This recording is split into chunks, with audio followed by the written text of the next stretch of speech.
If you ask me what the hardest or the scariest part of leaving fundamentalism is, there are probably a lot of things you could point to, but there's one thing I think is the most surprising and the most painful for people on their way out of fundamentalism, and specifically on their way out of fundamentalist communities. And I think people aren't always prepared for this, and it takes them by surprise. But then at the same time, I think we intuitively kind of suspect it as well.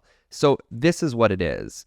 I think when you decide that you're going to leave fundamentalism, and especially when you start telling people about it, when you start talking about it openly, what ends up happening is you get to find out which of your relationships will survive that. So essentially, you get to find out who actually loves you and is willing to keep having a relationship with you, and you get to find out whose relationship with you or whose love for you was really only based on you believing the right things. And that is like an incredibly hard thing. And I find my email inbox is full of a lot of people who are going through different struggles and leaving fundamentalism. I think what people don't expect if you go through a crisis of faith is that when you talk about it to some people, you're going to find out what your relationship is actually made of. And I think at like the one really obvious end of this, it could just be your church community, that people who you loved and people who have loved you, you thought, people you've been in community with, and you felt like you had something special, you felt like you had a connection, you felt like these were deep friendships. Coming out in a way to those kind of people, sorry to use that word because I know it's like not a word that belongs to deconstruction, it's a word that belongs to LGBTQ people, but coming out and like telling people what you are actually feeling, telling people doubts you're having, there are kind of two reactions people can have. And I think the one obvious one that we really hope is that people will say like, oh, I get it because I know you and I trust you and I love you. So I know if you're having these doubts, it must be something, that you're seriously thinking and struggling with. And I think the thing that kept me from talking about this for years, and even when I started making YouTube videos, I was scared to actually burn this. Like I was scared to actually pull this Band-Aid off. I was scared to actually just do it and see where the chips fell. And I think I was even naive. Like I think I thought like, even when I started YouTube, I thought like, well, if I get on and I do a really good job of explaining myself and I really show the work I've done and the questions I've tried to answer and like show that I was a real Christian who really, really loved God and really, really worked hard to be in a church and like was a youth pastor and did all those things. And like my doubt came from a really real place. It wasn't just like wandering. It wasn't just angst. It wasn't just like a desire to go and live some kind of sinful life. Like it was all of those things are real. And I thought, well, if I come and like present that to the internet, even like in the last 6 months, I was like, if I really do a good job of explaining, maybe people will see that there's something legitimate to my deconstruction. And the only people who really see it are people who have deconstructed. Like for the most part, the thing that has not surprised me, but it shouldn't have surprised me is that like people's reactions are very typical. People's reactions are, you were sinful, you were never a Christian, you never had a relationship with Jesus. And I think that at the individual level, if you are going through deconstruction, you are going through a microcosm of that with like each of your particular relationships. And it's wild to have somebody say like, my pastor, who I always thought really loved me, when I expressed doubt to them, turned around and told me it was just because of sin in my life and that I'm wicked and I need to repent. Or like my spouse, when I expressed this doubt I'm having to them, basically said, don't ever talk to me about that again. I don't want to hear it. Or my family, my brothers, my sisters, my parents, my kids, like are going to cut me out of their life rather than deal with the fact that I'm having this doubt. And I think it's the thing that takes people by surprise because you think that those people love you often regardless of your belief. And when you make the jump and you deconstruct and you start talking about it, you're going to find out who actually loves you or who just loves you because you believe the right things. And it's fucked up to be like realizing that you might lose family members over this. Like it's one thing to like lose somebody in a church that like you sort of knew and you said hi to every Sunday and now like you're on different teams. But like to have people that you spent time in deep, close relationships with who you go through deconstruction and they're fundamentally going to protect the flock. Like they're going to protect their belief. They're like, rather than see you as somebody legitimately struggling with something, they're going to twist it so that you're wicked and evil and all those things. That's incredibly hard. Like, I don't think there's anything that can prepare you for that. I think it's one of the most fundamentally difficult things about deconstruction. One of the reasons I think it does take people by surprise is because of a story we like to tell about ourselves. When I was in Christian communities, we would always say we are loving, caring, wonderful communities full of loving, caring people. Christians are so unique. I would think like Christians are more loving, more caring. There's nothing like this out there in the secular world. Like this is a unique community of loving, caring Christians. We love each other unconditionally. And then you deconstruct and you realize we didn't love each other unconditionally. Actually, we loved people inside the community unconditionally. But first of all, there was a condition. The condition was they had to be in the community. If we see you as in the community, if we feel like you belong to us, you are one of us, then maybe we could get down to that unconditional love thing. Maybe not anyway. But as soon as we stop feeling like you are one of us, or God forbid you were one of us and you don't look like one of us anymore, then the gloves come off. And that's where it gets really scary. So the amount of times that people lose close connections, the amount of times that pastors turn on people, the amount of times that elders and deacons turn on people, church friends turn on people, close friends, close family friends turn on people.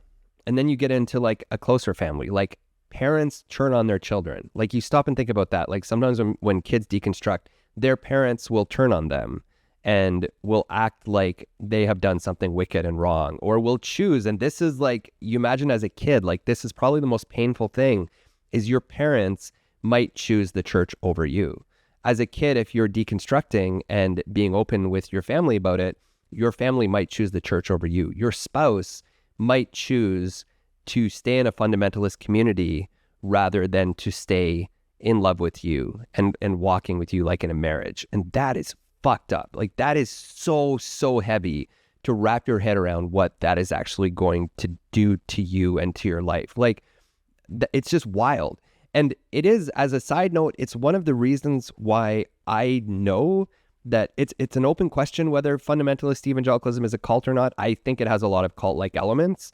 But that is probably one of the most cult-like things, that like if you are in a religion that's so extreme that you are willing to cut people off because they stop believing the right things as a punishment to them, like often it's as a punishment to a kid, as a punishment to a spouse, as a punishment to a parent, we're going to shun you, push you out of the community, cut you off, and choose to love the members of this community who share the same beliefs rather than your family.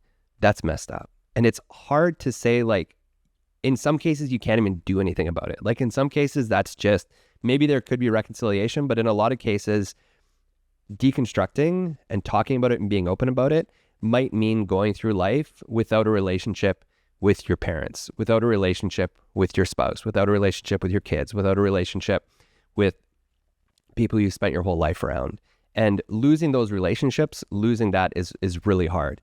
And I think one of the things that often keeps us from deconstructing or keeps people like living in the closet is not wanting to pull that Band-Aid out and find out, because it's really scary. Like if you're living in kind of some sort of limbo that like you don't really believe anymore, but if you don't talk about it, you know people will still love you. But like, what's going to happen if you rip the Band-Aid off? Are your parents going to stop loving you? Are your friends going to stop loving you? Or your kids, your spouse, whatever? Like, are people going to stop loving you because you pull off the Band-Aid and talk about your deconstruction?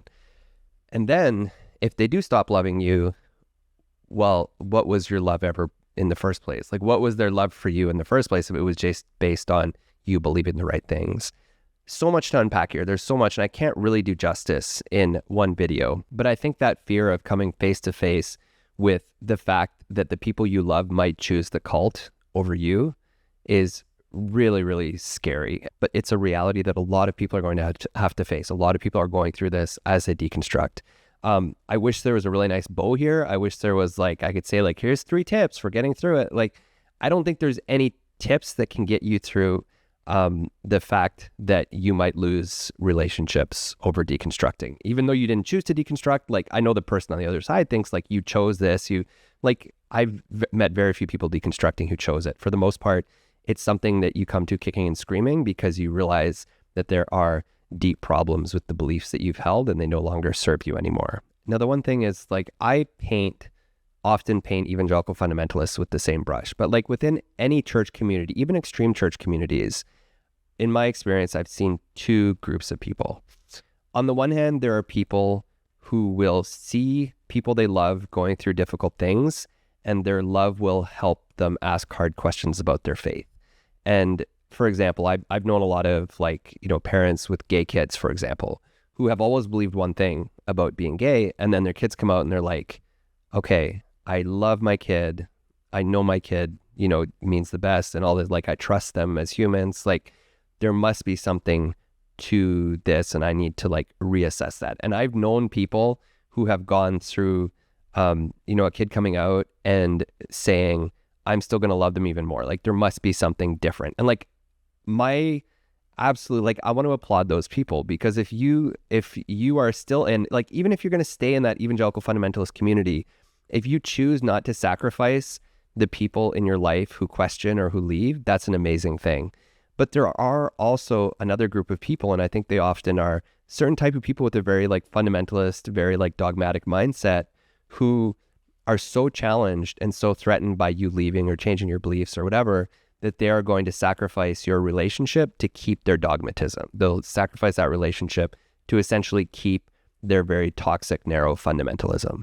And unfortunately, I've known a lot of those people in my life too. It's really unfortunate how many of those people I've experienced in the communities that I've been a part of. And I don't think you can do much about it. I wish I could tie a bow on this video, but I don't think I'm going to in this case. I think I just want to leave it out there and say, if you're going through deconstruction and if you haven't told people yet, it's probably in part because you're scared about that. You're scared that they're going to lose love. If you have told people and they've reacted negatively, you know exactly what I'm talking about, that you have relationships that are on the fritz right now, or possibly on the way to dissolving because you were honest about who you are. And I think there are people who will fake it for years and who will, just not talk about it. And maybe there's a case for that. You have to decide ultimately what is right for you.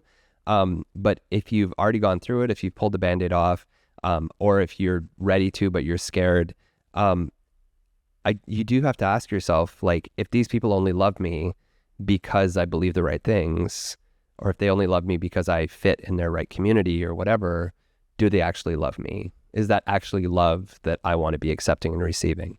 And is that the same way that I love them? Do you love those people only because they believe the right things? In a lot of cases, the answer is no. In a lot of cases, you're willing to keep loving them even after you deconstruct. They're just not willing to keep loving you.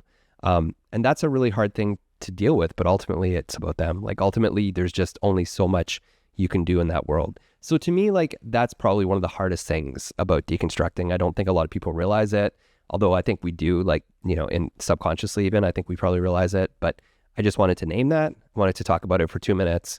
If you're going through it, I see you. I don't have any easy answers, but it is incredibly hard. So that's it for today. Thank you for watching.